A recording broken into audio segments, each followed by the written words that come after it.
Thank you, Ollie, for coming down. Last minute, mate. This is Thank you for having me. really appreciated, mate, for coming down.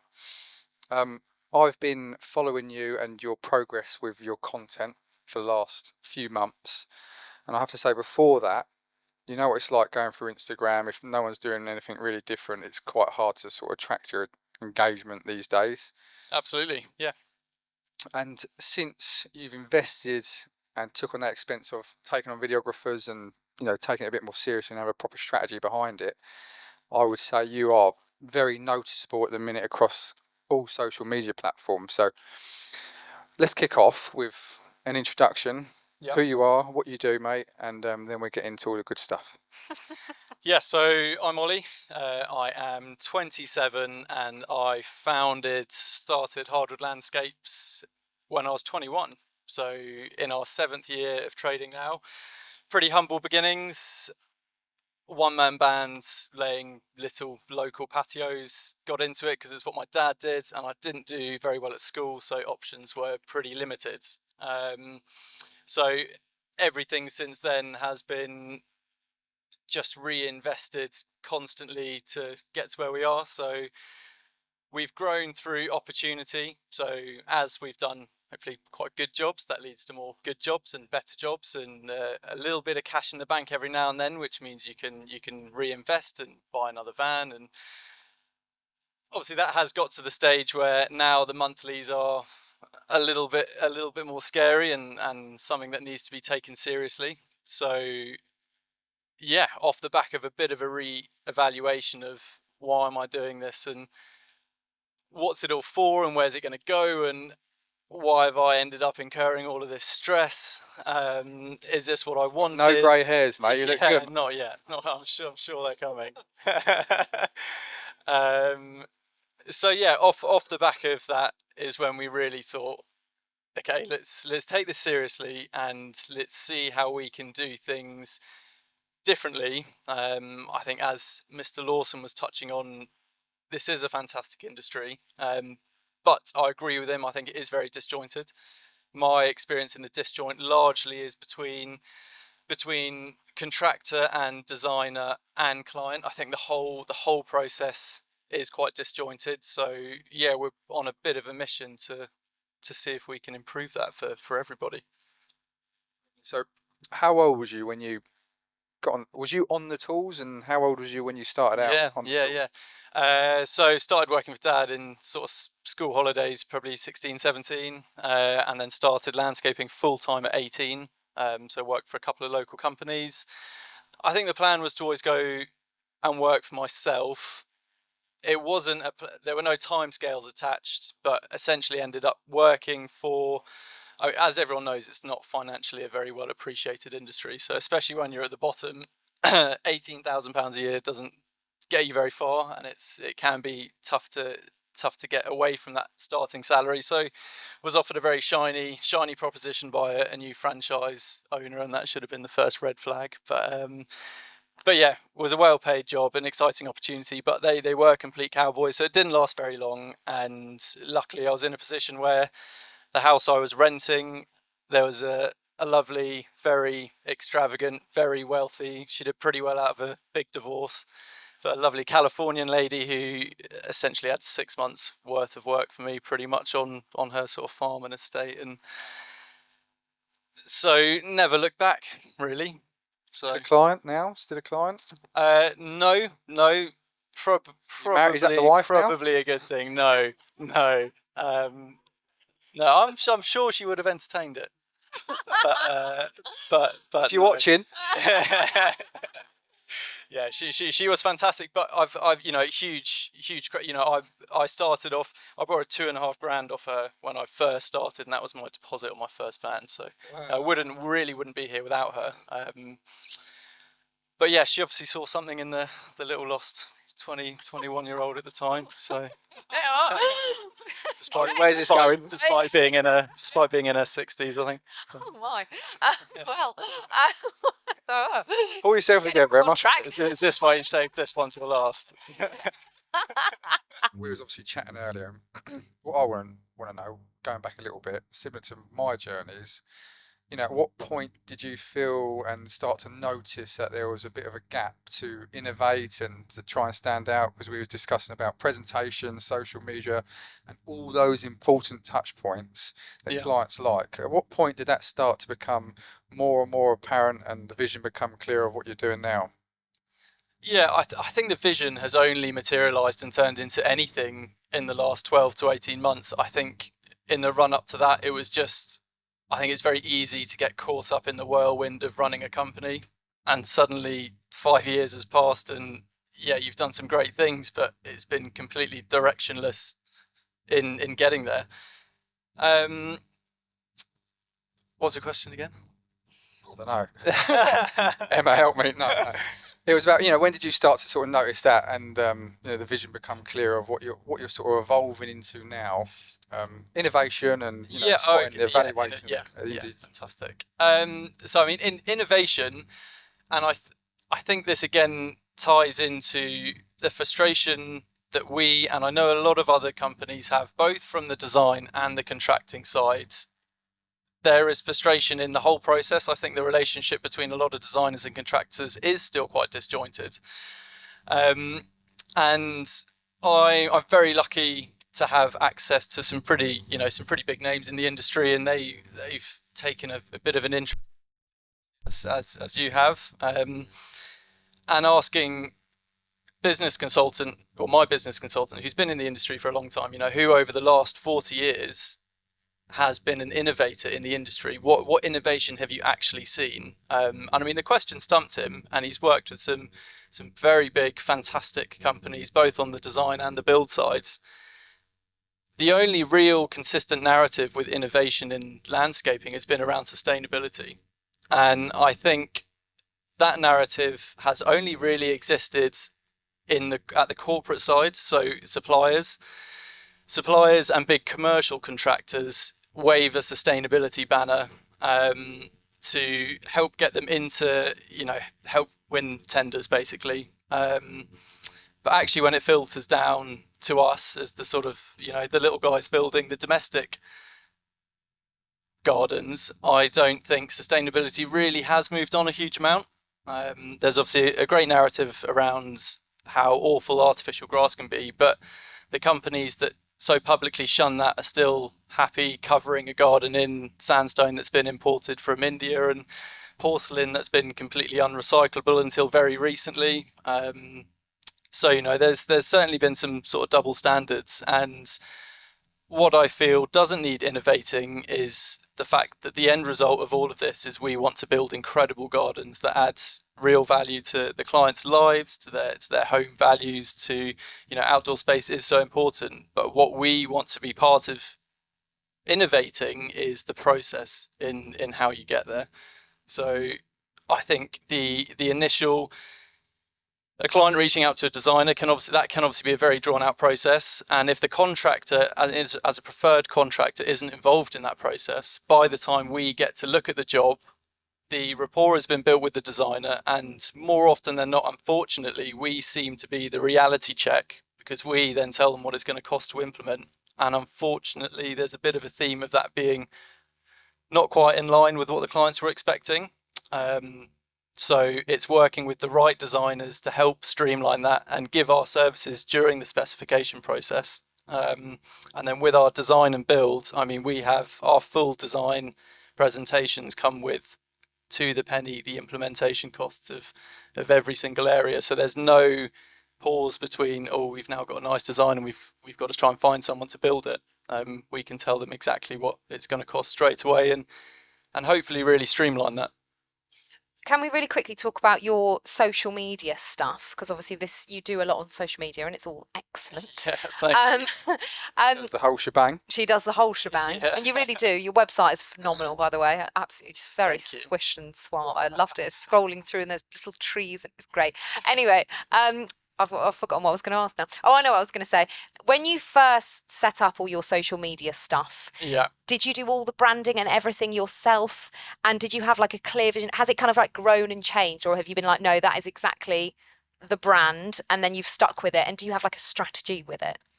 The vision and the branding of the company has always been led by me, and how I want our vehicles and our uniform and our teams to be seen. That's always been dictated sort of by me. Until the YouTube videos really have been fairly resistant to social media. It's not. I've always been incredibly uncomfortable with it. I've always been incredibly uncomfortable being on camera. It's, you know, even this is a little bit scary. Say that down the barrel, please.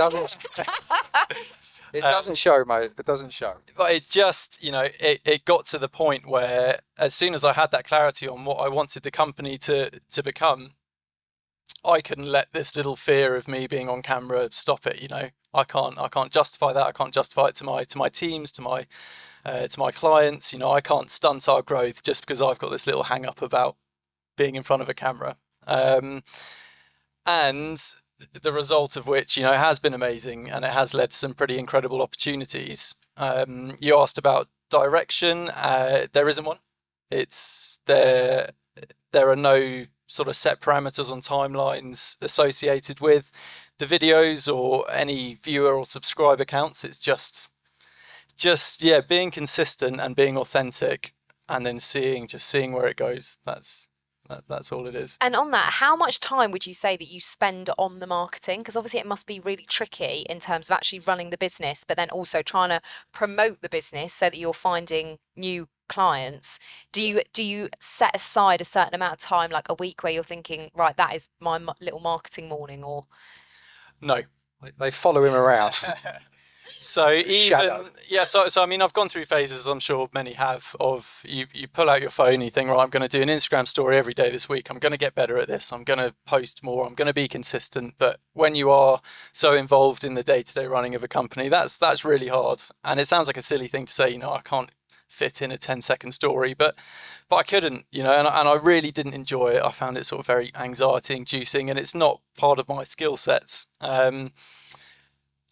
The only way that I could do what we're doing is by really going for it and employing a media team. So I've got 2 employed full-time that work on my videos. So they do a lot of the social media stuff for me. They are great at prompting things. They will, because they're employed rather than an agency, they're in the office, they're based with the teams, they hear what's going well, what's not going well, who hasn't turned up, what's broken down, what, you know, they know everything that's going on. So with that, they can then sort of build a bit of a narrative for that week in the vlog or whatever. So it's then up to them to basically knock on the door and say, right, we need you to talk about this or do that. And I think without that, it's not something I could do myself. I just love the thought of in a YouTube video, you guys being like, Stephen hasn't turned up today. Yeah. So we'll have a go at Stephen. Well, you know, I think what sets it aside and what would be great to be, I guess, one of our unique selling points with the videos is the fact that they are completely open and transparent, and it's not very British to talk about money, and I think that's a real shame, especially in business. I know that as a young business, not just in age, but as in career-wise, being young, actually running your own business, as soon as we got our first cash flow pinches, as soon as it was coming to the end of the month and there wasn't enough money in the account to pay people, it's just staying up till, you know, lying there staring at the ceiling at 4 a.m. just thinking, how have I done this? How has this happened? When did this happen? You know, I feel like I'm failing my staff. I'm failing. It's such a horrible feeling, and there was nothing. There's no resource. There's nobody telling you that actually that's just what it takes to grow a business. There's nobody that explains that that's part. Unfortunately, you're always going to be part of the journey. So that's why the vlogs as well. They're not and never will be how-to videos. It's not how to build a garden. It's not this is how you lay a patio. This is how you work with somebody. This is the vision. This is the idea. This is the thought that me and the team have had. And then this is how we're going to try and implement it. And we're just going to completely openly document it, because there's going to be so many other people that have the potential to grow their businesses but are too nervous, and maybe they're a bit risk adverse, and they, you know, rightly so, are terrified with getting on the wrong side of HMRC or missing a supplier payment. but actually, if they can watch us giving it a go and talking about all the very normal things that go into growing a business, I think that would be an amazing result out of it. I completely agree. So for landscapers watching this and wanting to get into that sort of content and social media realm themselves, when you hired those people, was it you buying the kit? Was they bringing the kit on? How did that all come around, and how did you plan for that, bringing those people into the business? Yeah, so I bought the kit. Yep. I went on, other suppliers are available, but I went on London Camera Exchange's website, bought what someone else had recommended I needed, total just over 10 grand for the whole lot, but financed it to help with cash flow. And then made sure we had, there's been plenty of other, the little things you don't appreciate are things like storage and actually managing all of this, because as soon as you start filming in good quality, God, the hard drives and all that. Yeah, I've carried his suitcase up to London. I know exactly what it's like. Yeah, so yeah, it's worth making sure you've really done your research into what you need before you naively start buying cameras that you don't really understand. But I went into it knowing that this isn't my area of expertise, and knowing that I needed to find people who were going to be good at it and able to guide me. I think as I grow the business, I want to delegate as much as I can, but in a way that inspires and allows progression to my staff. So that's not me just palming off a job I don't like. It's finding someone who is good at it and has started doing it, but perhaps where they're working, they've reached a bit of a ceiling and they haven't got the opportunity to grow. So it's finding people who want to be part of something sort of young, ambitious, risk-taking, and hopefully exciting. So yeah, bought all the kit myself, and then started talking to some agencies and videographers. Look, it's the reality of these videos is bloody expensive, and yeah, as you know, and I wanted to do it well. I knew that, like I said, sort of just doing it by myself, it would never go anywhere. And I felt like employing people was the right thing to do because I wanted them to be part of the company. I didn't just want someone who didn't understand what was going on behind the scenes to turn up and film for the day, because, I didn't feel they would be able to portray that transparency.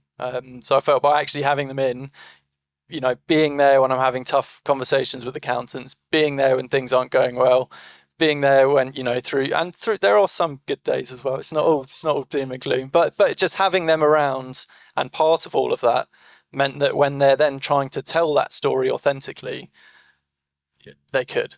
So yeah, and I think people relate to that so much, and we discussed about earlier is, most people you see on YouTube and social media are, people that have sort of got to their success, and it's all the bright and shiny stuff. And we've always said it, me and my dad, is documenting that journey to the position where you whatever you see as success is, I think, would be key and be relatable. Yeah. So that's why I just love what you're doing.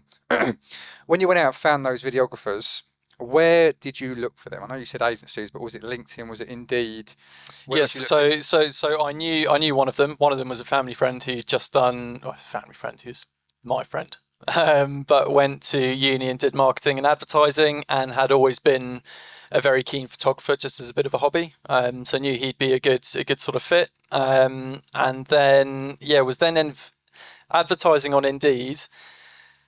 And oh my gosh, I like 50 applications a day for videographer jobs. It's insane. You put up a labourer job and you get one a week, and they can't even spell their own name. But as soon as you want video, it was incredible. So that was pretty overwhelming, and actually didn't go with any of them. Just by chance, it's a little bit sad, I know, but I go to a little Land Rover meetup club once a month, and someone there was a fairly disgruntled sort of producer, director, filmmaker who'd spent the last 15 years in the BBC and had been sort of parked a little bit through COVID, and so I got talking to him, and for some reason he said yes. So yeah, we've still got him. So he sort of runs, produces, and does most of the editing. and then the other guy's largely on the camera and does the Instagram stories, etc. So the videos are very well put together, and that's what I've been so impressed about. Is, you know, you must have had that sort of tone and style you was looking for when you set out looking for people. So yeah, amazing, love it, mate. So tell us, since you've been doing all this, what is the benefits and the opportunity that it has brung to your business? Like we discussed earlier, with, you know, staff coming forward and you know, Mark Gregory reaching out and people like that. Yeah, absolutely. So I mean, an indirect and actually something I never really thought would happen, but actually it's becoming a really powerful recruiting tool. We struggle a huge amount across the industry with staff and finding skilled and passionate people that you can actually work with and will fit in with the team. The core group of guys I have at the moment are fantastic, and I'm very lucky, but I know how hard it can be to find staff. An amazing byproduct of the video is actually people watching it and reaching out, wanting to work for us. You know, I still probably get 1 or 2 direct emails a week from local APL companies that, you know, obviously I'm not going to say the names because it's a lot of it's very Drop close. Drop them. A lot of it's very close to home, and it's typically along the narrative of, and I think this is something that the industry needs to work on as well, but along the narrative of people who are passionate about their work and are promised progression and development in other landscaping companies, and the promises are largely false. It's sort of, you know, you're strung along for quite a long time, and, you know, there'll be a fairly meaningless £1,000 a year pay rise, etc., which keeps people happy for so long. But showing the back end side and trying to translate the vision and the goals for the company and letting people actually see that, I think, is so much more powerful than just reading another job description. Because, you know, if you want a job in the landscaping industry at the moment, you can work anywhere. It's, you know, everyone is desperate. So the fact that we now have people reaching out to us, and that's on landscaping and maintenance, is amazing. And that's, you know, that's also why a lot of the guys are personally involved in the videos, and there's, you know, a lot of, if you've watched them, you'll see a lot of familiar faces popping up, but they also want more skilled people coming into the company to support them. So they know that if they, you know, have a laugh on camera, it's going to look like a fun place to work. And yeah, they're all truly invested, aren't they? Yeah, well, exactly. And actually, you know, as with me, a lot of the labourers are and were terrified of the cameras, absolutely terrified. And I knew that, well, I actually expected there to be a fairly strong resistance, but I actually haven't got a single person at the moment who doesn't want to be filmed. And actually their personal development and confidence and, like you said, investment in the company and the vision has, the videos has just massively accelerated that. And, you know, it's an opportunity for their families and friends to watch what they actually get up to and what they do, and, you know, all of their mums watch, and it's all just, you know, it's nice. It's a nice thing to be able to do. And, you know, especially with the Chelsea videos that we did with Mark and Landform, you know, all of the Landform teams, you know, families have been reaching out, and, you know, I've had wives sending emails and stuff saying how nice it is to actually see what they're, you know, because when you're building at shows, you lose it for, you lose your family for weeks. You know, you're often staying away, and you're there for 12 hours a day, 7 days a week. It's a huge commitment. So to be able to start showing the amazing people in horticulture and landscaping and actually giving them a bit of a platform, again, is another great byproduct. So amazing, mate. One last question then. What are your plans for the future? Where are you going? I know you've dabbled a bit into property training and your landscape business. What is the overall vision of where you're going? Yeah, so I've got a property development company as well, and that is now set up. That has always been a vehicle for one day when I'm making some profits, we've actually got somewhere to put them. That's the intention. That's, you know, forward thinking. But at the moment, I'm very, very day-to-day involved in the growth of Hardwood Landscapes and its development, pushing quite hard to become a really truly turnkey service. So through the design process, the build, the ongoing maintenance, complementing that with the documenting it and the sort of media side of things, to not for selfish intentions, but to give, I think, the industry the voice that it needs. The APL and Barley are fantastic organisations, but I don't mind saying it on camera, they're in the public, they're pretty useless. A lot of people don't know who they are. They don't, I can go and quote and say, they'll say they're getting other quotes. So I'll then give them the APL spiel and say, put in your postcode. And it's really important that you get companies who are accredited. It goes straight over their heads. I work with, we've been approached by sort of young new designers who've never even heard of the APL. And that's obviously a fault of where they've trained, I think, but it struggles with being an unlicensed and unregulated industry. So if we can do something to create a platform that actually shows what it takes to deliver these projects properly and profitably, and show that it can be an exciting place to have a business, and it can allow scope for innovation and entrepreneurialism and growth, then yeah, that's what we want to achieve. I mean, in the next 5 years, we're doing our first equity raise at the moment, which again, for a small domestic landscaping company, isn't spoken about. I don't know any small little landscapers who've gone out and raised hundreds of thousands of pounds, and that's what we're currently doing. We have moved into a much bigger yard facility, which is amazing. We are redeveloping a huge area of it.